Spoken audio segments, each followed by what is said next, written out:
Welcome back to the channel. Today we are going to be investigating a bin that I have not opened in at least 3 months. This bin is actually the brother or sister, if you will, of our first fruits bin. It's one of my original bins and it holds European Nightcrawlers. At least that's what I suspect that they are.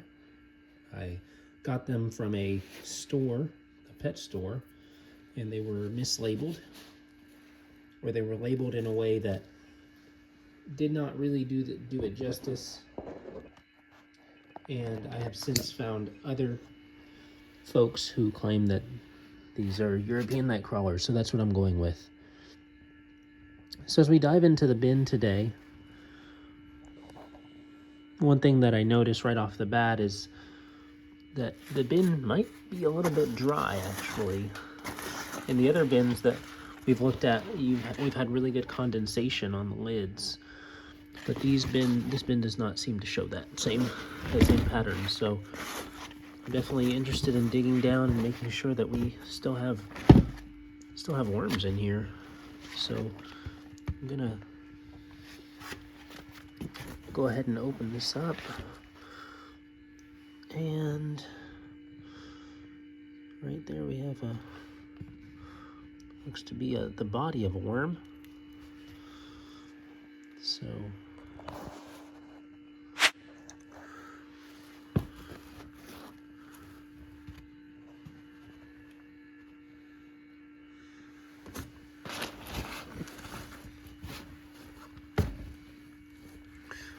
all right, deeper down we can see that there are some,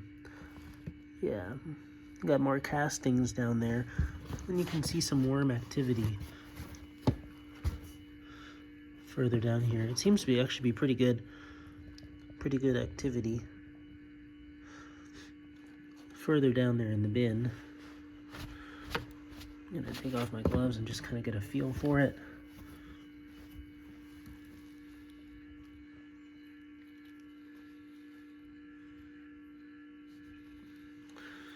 All right, so this bin can definitely use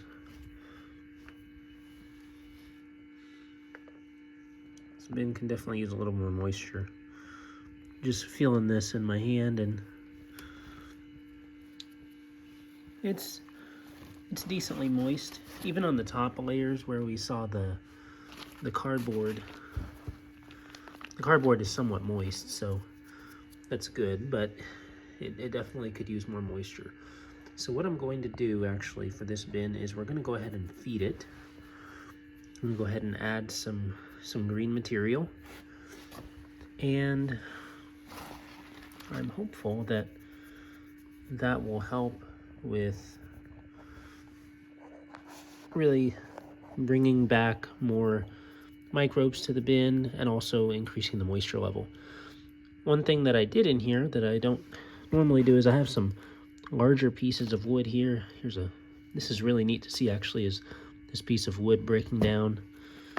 But I have a larger piece of wood in here as well, and I'm looking forward to seeing that break down over time. I put some larger pieces in here to kind of promote some fungal growth, but that is a really large piece there. As you can see, came from chopping down a tree limb that fell in our backyard. So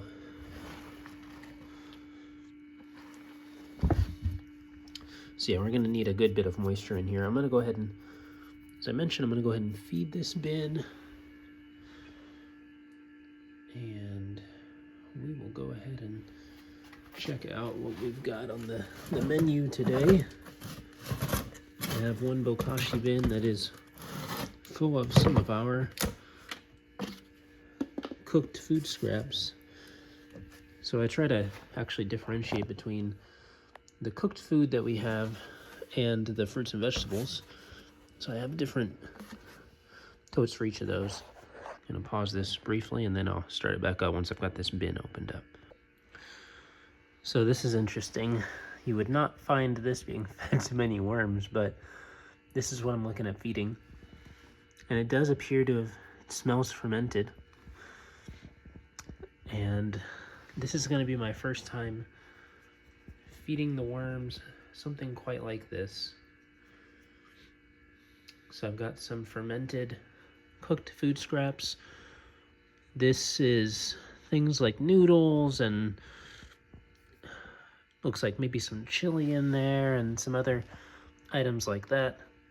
And I'm really curious to see how the worms do with that, so I'm going to go ahead and put that in there and see if that helps. The one con that I see with this is that this, as opposed to the layer below it, or the bucket below it, which contains the fruit and vegetable scraps, it doesn't have the same moisture content, which I think this bin could really use. So I may actually shift gears and let me see what's in the, oh wow. So this is the liquid underneath the bin, and it looks rather interesting. The contents there. It's got a nice layer of white fuzz on top. Yeah, I'm still not sure if I'm gonna add that into the bin. That looks rather odd. So I think I'm gonna go ahead and opt for the fruit and vegetable scraps. It's funny that you're watching me do this in real time, make this decision in real time, but I think I might save the cooked food waste for a different time and a different worm bin. But to rejuvenate this bin, I would really like to go ahead and use the fruit and vegetable scraps that we've got here. So I'm gonna go ahead and do that. And I will probably also use the drippings from that worm bin. So I'm gonna pause again. Well, I don't know if I need to. We'll see. All right, so we'll get that off. All right, so you can see what's in here. I've got an apple, lots of banana, avocado. This is going to be really nice, I think. And then in the bottom, you can see, look at all that nice liquid there. I'm going to go ahead right now and just kind of pour that in there. So you can watch me do that. Normally, I would not just pour into the worm bin, but I'm hopeful that this will help with the moisture content. So I just kind of poured that over the top. I don't think it'll be problematic because of all of the cardboard that's in there. And I'm probably going to add more cardboard over the top, on top of it. Either that or coffee chaff as my brown material. So let me grab my gloves. And we'll go ahead and add in some of these food scraps. All right, so here are the food scraps. I love to try to toss in that whole apple. You got an avocado seed right there at the edge as well. So, all right, we're gonna dig a little hole here, and then put the apple in there. It's already kind of covered by some of the cardboard in there. And I'll just grab some stuff off the top. Avocado peels. Put that in there too.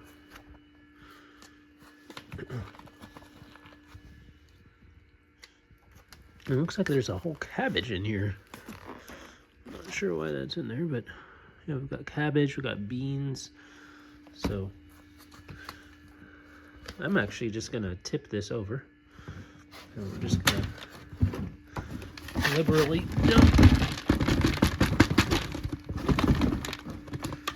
dump a good bit of this into the bin.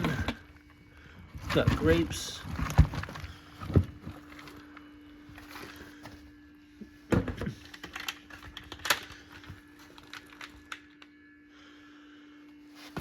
Oh wow, some of those are coffee beans actually. I believe those are coffee beans. They were spare coffee beans. So basically, just trying to distribute this food throughout the bin. Some of it doesn't really seem like it got... It's been in the bin for a while, so I think it's fermented, but...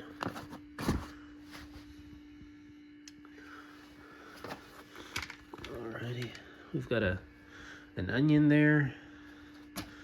Toss that in there. Got some more apple, that'll really help. All right, so we've got a good bit of food scraps there.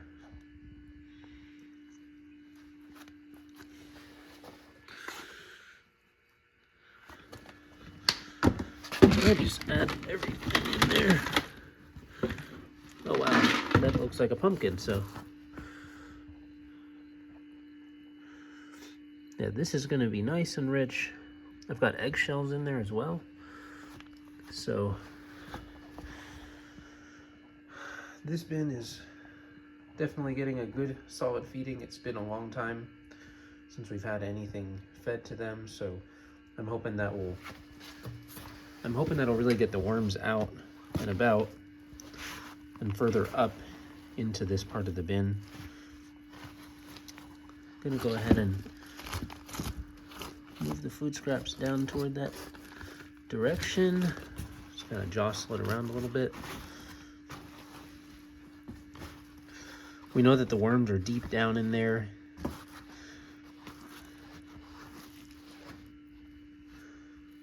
And if this is pumpkin, it really broke down really nicely. So, yeah, I'm really happy with the way the food looks. I think it'll really break down well. So last but not least, it's time to cover it up. And the decision that we have to make is whether we're going to use coffee chaff or cardboard. So since I have an abundance of coffee chaff available right here next to me, I'm going to go ahead and opt for that. So I think I'm actually just going to add in the rest of this and just completely empty this bucket. All of the food waste into there.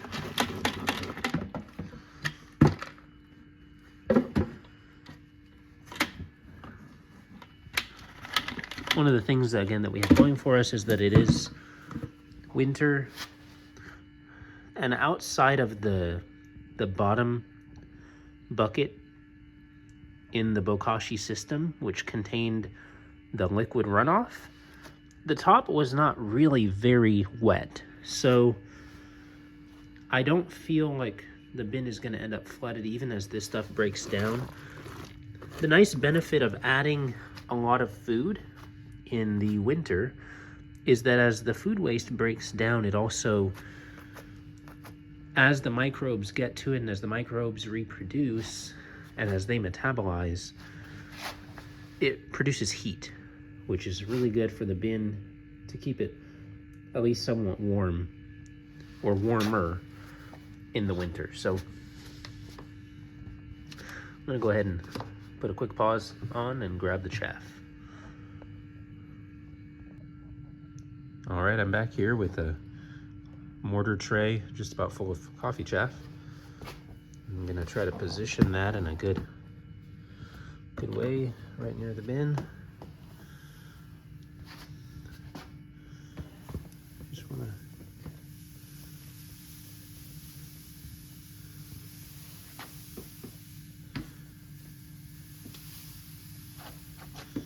right.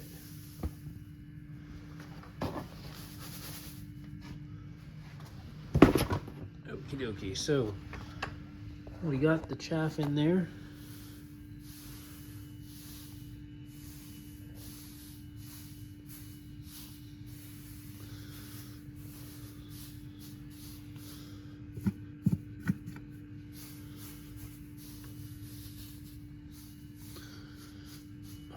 Now, as far as moisture goes, it doesn't take much moisture for the chaff to really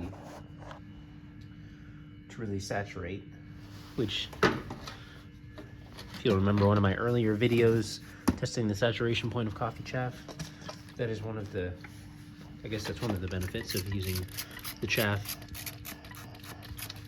so that it can get saturated pretty quickly.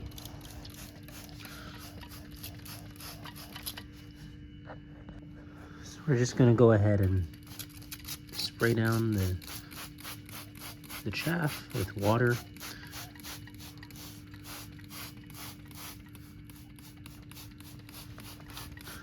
And after doing this, I might mix it through a little bit further down so that it's not just the top layer that's getting the moisture. Now, another way to do this, obviously, and one that I have not yet done, is to go ahead and moisten the chaff before putting it in. I think that's a really great strategy and a good way of doing things as well. So it's just an alternative that I will mention while I do this.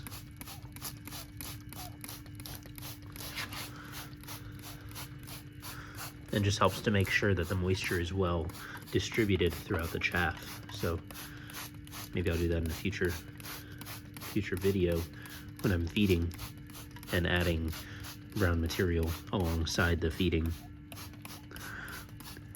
As you can tell, the chaff kind of holds water. It's somewhat hydrophobic. Very different than cardboard would be. With cardboard, this water would be soaked right up. So that is one key difference between the two of them. But so far I have not seen any problems in any of the bins utilizing the chaff, with the chaff integrating into the rest of the environment. Initially there is a touch of clumping, but nothing too worrisome.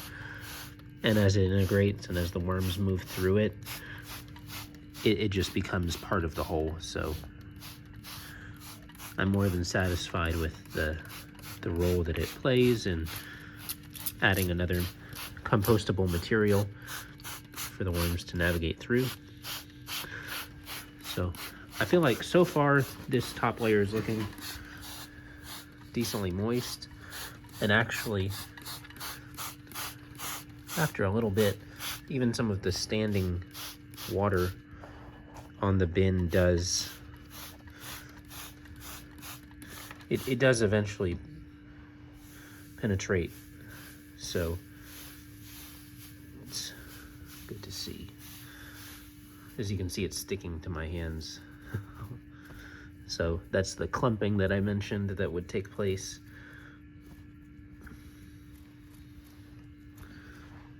Continue to water it.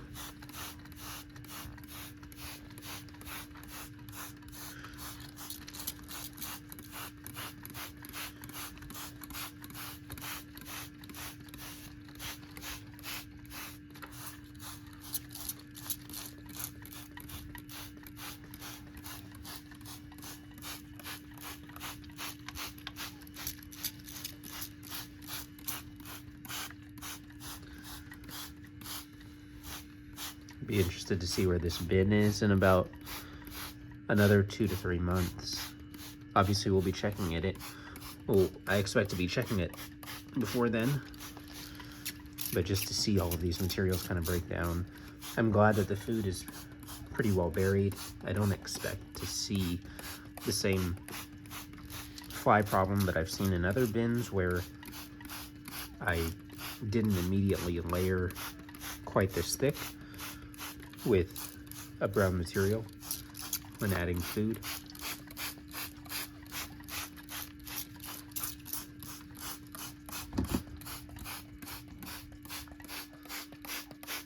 We're putting quite a bit of water on this top layer, and that's going to work its way slowly down through the chaff to the food, into that cardboard, and even into the bottom layers of the bin, I would imagine. Now, the neat thing about the bottom layer that we looked at where we saw the castings mixed with the cardboard, is that castings help as the worms process the food and they produce castings. The way God has made them, their castings actually hold water really well, and so it really aids with water retention. So down toward the bottom, I did notice that there was just more moisture, not in an uncomfortable way, but there was more moisture down there, which was quite ideal for the worms to navigate. And so I'm excited for being able to see this chaff also break down to something like that. We've gone through about half of this bottle, so it's a very significant amount of water that we've sprayed on this top part. Again, as I mentioned, I do expect it to kind of break down, or to work its way down into the lower levels of the bin. Just gonna go ahead and stir this around a little bit.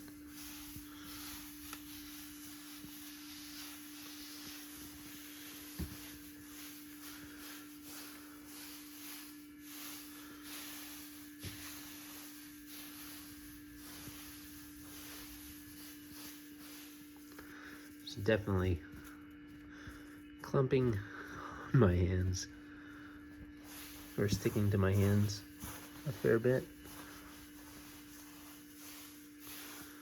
And I'm going to try to work some of this chaff in with some of the other materials that we've seen so far, so you can see further down into the bin. We're letting some of that chaff get down there.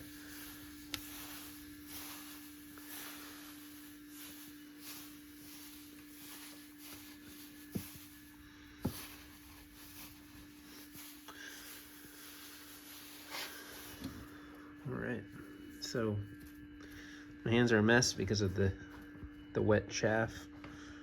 I'm just sticking to them, but I'm happy with where the bin is right now. Obviously we can't really see much, so I'm gonna give this a little bit of time to break down.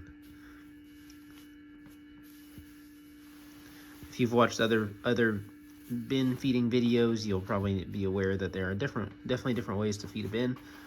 This seems like a way of kind of giving them a lot of feeding at once, and I'm really hopeful that this could help them over the course of the winter. This is not a bin that I want to be checking too frequently. I just want to give it some time for the worms to get through here and to migrate through the bin, to navigate to the food. So I'll be interested in seeing the progress over time, but this is how we're gonna go ahead and leave this bin. One thing that I wanted to do but did not do in this video was adding more grit, which I think could be helpful. So I will go ahead and add a layer of that. We'll see how that goes, given all of the chaff that we have. So I'm gonna, again, put another pause on this and wipe my hands and get the crushed eggshell. And I'll just incorporate the eggshell with the rest of the items in there, including the chaff.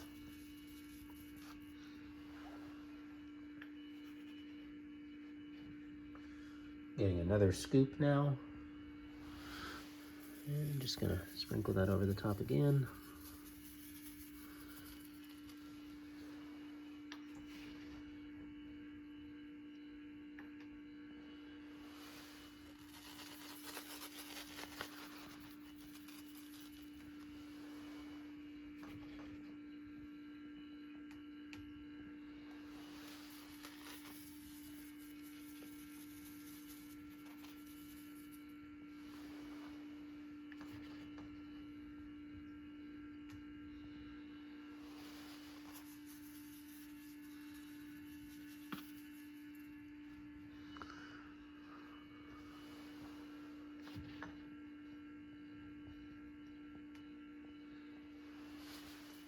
As you can see, I'm incorporating a lot of grit into this. I'm gonna go ahead and turn these over.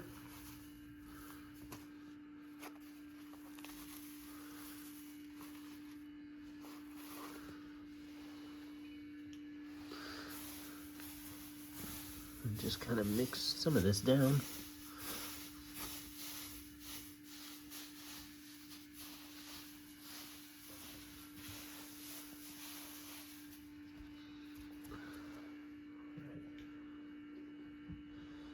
And I'm just going to go ahead and take the whole jar now and just liberally sprinkle a good bit of grit there.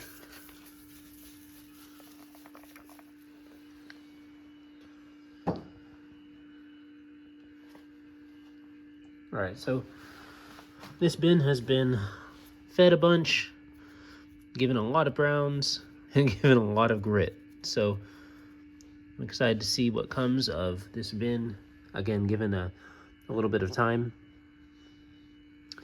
So we'll check back in with this bin later.